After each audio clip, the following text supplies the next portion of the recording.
Good morning students, welcome to e class of Marathi.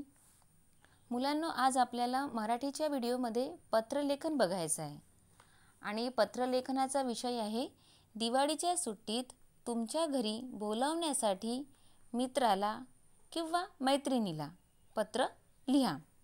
ठीक आहे. तर हे जो पत्र आहे तुम्ही ते तुमच्या गुड हँडरायटिंगमध्ये स्वच्छ अक्षरामध्ये तुम्हाला तो लिहून काढायचा आहे. ठीक आहे मुलांनो. तर तुम्हाला काय करायचे की पत्राच्या डाव्या बाजूला बघा, मी तुम्हाला पाठवलेलंच आहे.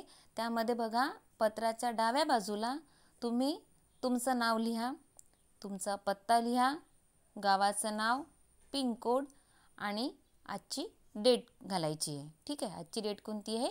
दिनांक 12 ऑक्टोबर 2020. मराठीमध्ये असेच आकडे टाकायचे आहेत अंकांचे, इंग्लिशमध्ये घालायचे नाही. ठीक आहे. हे एवढं डाव्या बाजूला लिहायचं आहे. देन नेक्स्ट लाईनमध्ये करायचं आहे प्रिय. जर मुलगी असेल तर मुलीचं नाव लिहा तुमच्या मैत्रिणीचं, आणि जर मुलगा असेल तर मुलाचं नाव लिहा. आपापल्या मित्राचं किंवा मैत्रिणीचं नाव तुम्ही लिहू शकता. ठीक आहे. देन आणि तिथं स्वल्पविराम द्या. देन काय करायचं आहे, नेक्स्ट लाईनमध्ये सप्रेम नमस्कार. काय करायचं आहे? सप्रेम नमस्कार. तिथं फुल स्टॉप द्यायचा आहे. नेक्स्ट तुम्हाला पॅरिग्राफ सुरुवात करायचं आहे. ठीक आहे.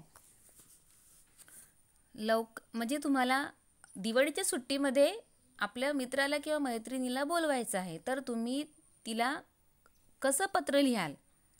तुम्ही आपल्या मैत्रिणीला आपण दिवाळीमध्ये कशा सुट्ट्या घालवणार आणि तिला बोलवण्यासाठी आपण काय लिहायचं आहे हे या पत्रामध्ये तुम्हाला लिहायचं आहे. तर तुम्ही लिहा पॅरिग्राफमध्ये. पॅरिग्राफ करायचं आहे थोड्याशा स्पेस सोडून. लवकरच माझी प्रथम सत्रांत परीक्षा संपेल.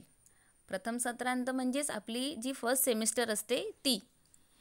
लवकरच माझी प्रथम सत्रांत परीक्षा संपेल आणि दिवाळीची सुट्टी लागेल.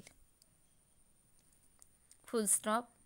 गेल्या दिवाळीत मी तुझ्याकडे नागपूरला आली होती. तुम्ही नागपूरच्या ऐवजी कोणत्याही गावाचं नाव टाकू शकता. ठीक आहे. तेव्हा आपण खूप मजा केली. हा तुमचा पहिला पॅरेग्राफ झाला. ओके मुलांनो. नेक्स्ट पुन्हा पॅरेग्राफ करायचा आहे थोडासा स्पेस सोडून. या दिवाळीत सुट्टीत तू माझ्याकडे ये.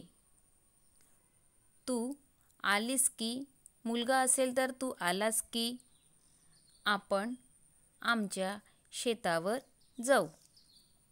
तेथे ऊस भुईमूग खायची मजा लुटू. तू जरूर ये. आपण खूप मजा करू. मी तुझ्या येण्याची वाट पाहीन. हा आपला दुसरा पॅरेग्राफ इथे संपतो आहे. नेक्स्ट लाईनमध्ये तुम्ही लिहायचं आहे तुझ्या आई बाबांना साष्टांग नमस्कार. पुन्हा फुल स्टॉप द्यायचा आहे. नेक्स्ट लाईनमध्ये तुम्हाला लिहायचं आहे कळावे आणि कॉमा द्यायचा आहे. हा तुमचा पत्र इथे झालेला आहे मॅटर पत्रामधला. नेक्स्ट तुम्ही डाव्या बाजूलाच लिहायचं आहे तुझा मित्र किंवा मैत्रीण. मुलगा असेल तर मित्र, मुलगी असेल तर मैत्रीण, आणि वर तुम्ही जे आपलं नाव लिहिलं आहे तेच नाव तुम्हाला खाली लिहायचं आहे. ओके मुलांनो, तुम्हाला समजलं असेलच.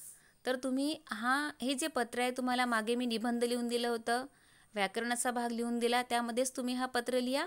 किंवा जर तुम्ही वेगळी नोटबुक केली नसेल तर तुम्ही तुमच्या मराठीच्या नोटबुकमध्ये स्वच्छ अक्षरात लिहू शकता. ओके. आय थिंक तुम्हाला समजलेच असेल. ओके. थँक्यू.